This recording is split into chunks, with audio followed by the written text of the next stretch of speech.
আসসালামু আলাইকুম। PhD manage করার জন্য সবচেয়ে গুরুত্বপূর্ণ যে কাজটি সেটা নিয়ে একটু আইডিয়া দেব। আ বলে নেই আমি আসলে কোনো এক্সপার্ট না। তবে যেহেতু নিজে চেষ্টা করে আ ম্যানেজ করতে পেরেছি শুধু ওই এক্সপেরিয়েন্সটা আপনাদের সাথে শেয়ার করব। যাই হোক তুমি খেলা করো। আ আমার কাছে যেটা মনে হয়েছে যেহেতু আমি নিউজিল্যান্ডের ইউনিভার্সিটি অফ ক্যান্টারবারি থেকে পিএইচডি পেয়েছি। তো আমি সেখানে আমার যে অভিজ্ঞতা হয়েছে সেটা হলো আপনাকে আগে প্রফেসর ম্যানেজ করতে হবে। আ দেখুন আপনি পৃথিবীর যেখানেই পিএইচডির জন্য এপ্লাই করেন, আপনাকে ২ টা প্রসেসের মধ্যে যেতে হয়। নাম্বার 1 আপনি আইদার ইউনিভার্সিটিতে এপ্লাই করবেন। ইউনিভার্সিটি অ্যাপ্রুভাল দেওয়ার পরে দেন আপনাকে প্রফেসর ম্যানেজ করতে হবে। অর আপনি আগে প্রফেসর ম্যানেজ করে দেন আপনি ইউনিভার্সিটিতে এপ্লাই করবেন। তো আমার ক্ষেত্রে যেটা হয়েছে আমি ২ টা ইউনিভার্সিটিতে এপ্লাই করেছিলাম নিউজিল্যান্ডে। একটা হলো ইউনিভার্সিটি অফ ওয়াইকাতো, একটা হলো ইউনিভার্সিটি অফ ক্যান্টারবারি। তো ইউনিভার্সিটি অফ ওয়াইকাতো করেছি আপনার আগে ইউনিভার্সিটিতে এপ্লাই করেছি। দেন ইউনিভার্সিটি আমাকে সব পেপারস দেখে ওরা বলল যে, "ঠিক আছে, তুমি এখন প্রফেসর ম্যানেজ করো।" তো সেক্ষেত্রে আবার এর ফাঁকে আমি আপনার ইউনিভার্সিটি ক্যান্টারবারিতে প্রফেসরকে মেইল করেছি। ২ জন প্রফেসরের তাদের যে আপনার এখন যে রিসার্চ চলছে, যে প্রজেক্ট চলছে, সেই প্রজেক্টের সাথে আমার থিসিসের সাথে ম্যাচ করে। তো ওনাদেরকে মেইল করেছি। যখন ক্যান্টারবারি ইউনিভার্সিটির প্রফেসররা আমাকে রিপ্লাই দিল ইমেইলের, তখন আমি আর ওয়াইকাতোতে আর আগাইনি। তো আমি যেটা দেখেছি প্রফেসর ম্যানেজ করার জন্য যে কাজগুলি দরকার যেটা আমি করেছি, আমি আগেই বলেছি আমি কোনো এক্সপার্ট না এই বিষয়ে। তবে আমি যেটা দেখেছি আমার ক্ষেত্রে, আমি প্রফেসরের প্রজেক্ট ২ জন প্রফেসরেরই তাদের রানিং যে প্রজেক্টস চলছে ২ টার উপরে আমি স্টাডি করেছি। স্টাডি করার পর দেন তাদের রিসার্চের প্রজেক্টের সাথে আমার প্রিভিয়াস টিচিং এক্সপেরিয়েন্স এবং আমার বর্তমান যে মাস্টার্স চলছে এডুকেশনাল সায়েন্সেসের উপর ইউনিভার্সিটি অফ ইউভাস্কুলা ইন ফিনল্যান্ড, সেখান থেকে আমি আমার থিসের সাথে আমি সেটা অ্যালাইনমেন্ট করি। অ্যালাইনমেন্ট করে আমি প্রফেসরকে মেইল করি যে, তোমার যে কাজটা চলছে এর সাথে আমার এক্সপার্টিজ আছে এই ব্যাপারে। আমি তোমার এটাতে আরো কন্ট্রিবিউট করতে চাই। তুমি যদি আমাকে সুযোগ দাও। প্রফেসর আমাকে মেবি ২ থেকে ৩ দিন পরে আমাকে মেইলের রিপ্লাই দিল। মজার ব্যাপার আমি এপ্লাই করেছি জানুয়ারির শেষ দিকে প্রফেসরকে মেইল করেছি। আমি আপনার ফেব্রুয়ারির ধরেন কত মনে হয় 1st, 2nd আর 3rd ডেইতে আমি রিপ্লাই দিয়েছি আমাকে প্রফেসর। এবং আলহামদুলিল্লাহ সবকিছুই মোটামুটি ২ মাসের মধ্যেই ফাইনাল হয়ে গেছে। আসলে ব্যাপারটা এত সহজভাবে গিয়েছে। তো সহজভাবে যাওয়ার মূল কারণ হলো আমি যেহেতু আগে প্রফেসর ম্যানেজ করেছি। আর আমার প্রফেসরটাও মানি এত বেশি ফ্রেন্ডলি, এত বেশি ওয়েলকামিং এবং এত বেশি সে আমাকে হেল্প করেছে। আমার ধরুন আমাদের যে পবিত্র রমজান ছিল এর মধ্যে সে আমাকে হ্যাপি রামাদান মোবারক লিখলো। দেন ঈদের সময় আমাকে আমি আ আ তার সাথে আমার ওই সময় মেইল চলাচলি করছিল না, চালাচালি। কিন্তু সে নিজ থেকে আমাকে ঈদ মোবারক জানালো আমাকে, আমার ফ্যামিলিকে। তো এগুলি দেখে আমার প্রফেসরটার প্রতি আমি মানি অটোমেটিক্যালি আমি ইমপ্রেসড হয়ে গেছি যে এত ভালো আ ব সে অন্য ধর্মের হয়ে সে আমার ধর্মের প্রতি এত রেসপেক্টফুল। সেটা আমি বলে নেই আমি আপনার ফিনল্যান্ডে মাস্টার্স করছি বা আমার ওয়াইফ এখানে মাস্টার্স করেছে। আমাদের এখানে অনেক ভাই আছে যে আসলে ইউরোপিয়ান যে প্রফেসরস গুলো তাদেরকে মানে এসব ব্যাপারে বিশেষ করে আমাদের রিলিজিয়াস ব্যাপারে এতটা বেশি ফ্রেন্ডলি দেখিনি যেটা আমি নিউজিল্যান্ড প্রফেসরস এর কাছ থেকে পেয়েছি। তো যেটা হলো আমি প্রফেসরকে দেন আ তাকে আমি মেইল করার পরে সে রিপ্লাই দিল, "ঠিক আছে। তুমি আ তোমার কিছু আমাকে তোমার থিসিসের একটা ড্রাফট পাঠাও।" যে থিসিসটা আমার শেষ হয়েছে ফিনল্যান্ডে। তো আমি আমার থিসিসের একটা ড্রাফট পাঠালাম যেটা অ্যাবস্ট্রাক্ট সেটা আমি পাঠালাম যে আমি আমার থিসিসটা কিসের উপর করছি, সেখানে আমি মূলত কোন সাইটস গুলো এবং আমার এই থিসিসের আউটকাম কি আসতে পারে, পসিবল আউটকাম সবকিছু নিয়ে আমি ওকে একটা অ্যাবস্ট্রাক্ট লিখে পাঠাই। পাঠানোর পর সে ভালো লাগে বলে যে, "ঠিক আছে তাহলে তুমি আমাকে ২ টা এসে রাইটিং দাও।" আ আমাকে ২ টা এসে রাইটিং করতে বলে। উনি আমার ক্রিটিক্যাল থিংকিং প্লাস আমার রাইটিং ক্যাপাসিটি, দেন আইডিয়া জেনারেশনস, দেন আ সেখানে আমি কতটুকু লজিক দিয়ে লজিকগুলিকে আবার একটা ফাইনালাইজেশন আনতে পারি। সবকিছু ইভ্যালুয়েট করার জন্য আমাকে ২ টা এসে লিখে দিতে বলে। আমি ২ টা এসে লিখে ওনাকে পাঠালাম। তো উনি আমার এসেই দেখে খুবই হ্যাপি। বলল যে, "ঠিক আছে আমি আ তোমার এক্টিভিটিস গুলিতে আমি খুবই স্যাটিসফাইড। তুমি আমাকে একটা প্রপোজাল পাঠাও। তুমি যে আমার আন্ডারে পিএইচডি করতে চাও তার জন্য আমাকে তুমি একটা প্রপোজাল লিখে পাঠাও।" তো উনি আমি ওনার যে আ ডিসিশন অনুযায়ী আমি একটা প্রপোজাল লিখে পাঠালাম। প্রপোজাল লিখে পাঠানোর পরে উনি ২ দিন পরে আমাকে আলহামদুলিল্লাহ খুব ভালো একটা নিউজ দিল যে আমি আসলে প্রপোজালে যা এক্সপেক্ট করেছি তুমি তার চেয়েও বেশি করে ফেলছো। যেটা পিএইচডি লেভেলে করার কথা তুমি সেটা অলরেডি আমাকে আইডিয়াস দিয়ে দিয়েছো বা তোমার যে লেখার যে ডেপথটা সেই দিকেই তোমার যে আইডিয়া আছে সেটা বুঝা গেল। তো আমি তোমাকে সুপারভাইজ করতে খুবই হ্যাপি ফিল করব। তুমি অ্যাপ্লাই করতে পারো ইউনিভার্সিটিতে। তো আমি সরি, এর মাঝে আবার আমার একটা ইন্টারভিউ ছিল। আমার প্রফেসর হলো আমার ইউনিভার্সিটির যে ফ্যাকাল্টির উনি হেড। উনি সহ ওনার আরেকজন কলিগ নিয়ে উনি আমার একটা ইন্টারভিউ নেয় আপনার গুগল মিটে। সেই ইন্টারভিউটা ছিল হাফ অ্যান আওয়ারের।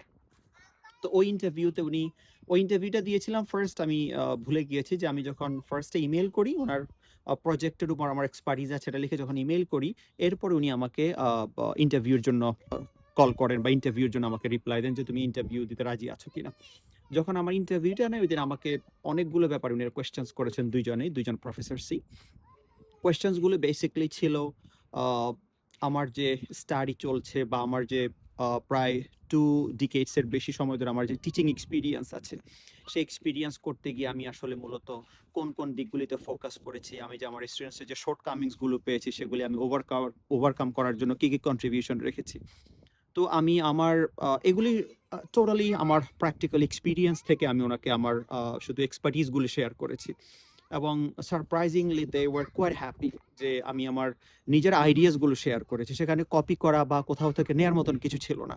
কারণ আমি যা প্র্যাকটিক্যালি করেছি বিগত এই আপনার ২০-২২ বছর ধরে, সেই এক্সপেরিয়েন্সগুলি শেয়ার করলাম। যেহেতু আমার পিএইচডিটা হলো পিএইচডি ইন এডুকেশন। তো তাদের মেইন কি পয়েন্টটাই ছিল যে আমি আদৌ এডুকেশন লাইনে আমার কেমন এক্সপিরিয়েন্স বা আমি কেমন স্কিল সেটা জাজ করা।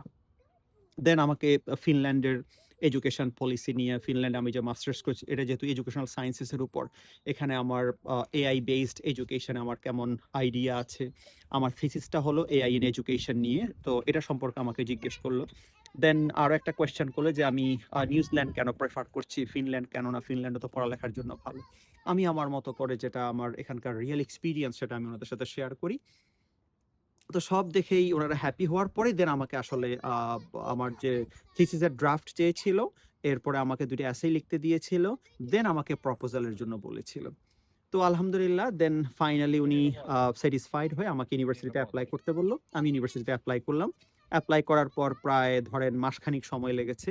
ইউনিভার্সিটি অ্যাপ্লাই করার পর সেখানে 2টা ধাপ ছিল। ফার্স্ট ছিল অ্যাডমিশন অফিস যখন পেপারসগুলো দেখে গ্র্যান্টেড করেছে, তারা পাঠিয়েছে আপনার গ্র্যাজুয়েট অ্যাডমিশন অফিসে। তো গ্র্যাজুয়েট অ্যাডমিশন অফিসও সেখানে তারা সব পেপারস দেখার পরে যখন স্যাটিসফাইড হলো তখন তারা আমাকে অফার লেটার পাঠাইছে। সো আমাকে যদি আপনি ইন শর্ট জিজ্ঞেস করেন যে আমার পিএইচডির এই ম্যানেজার জার্নিতে যে কাজটা আমার কাছে মনে হয়েছে সবচেয়ে crucial, that is managing supervisor. আপনার যদি সুপারভাইজার ম্যানেজড হয়ে যায় then other things go really smoother.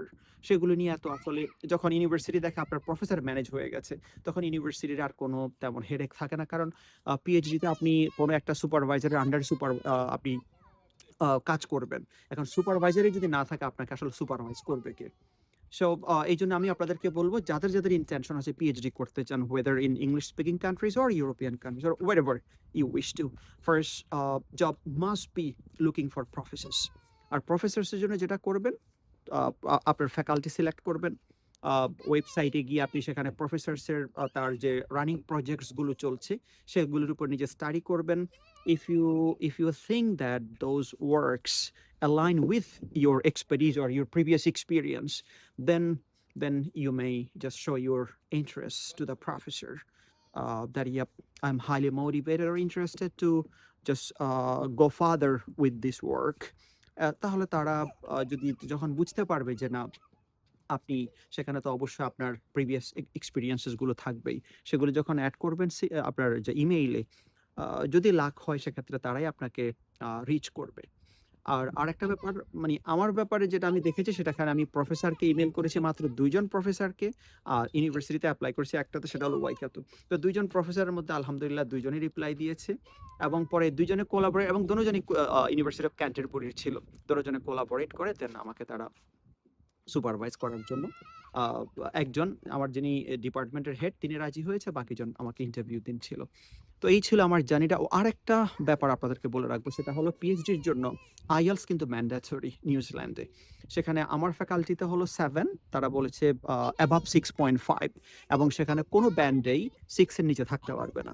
So আমি ধরে নিয়েছি সেটা 7+ দিতে হবে এবং সেটা আমি 7+ করে আমাকে সাবমিট করতে হয়েছে।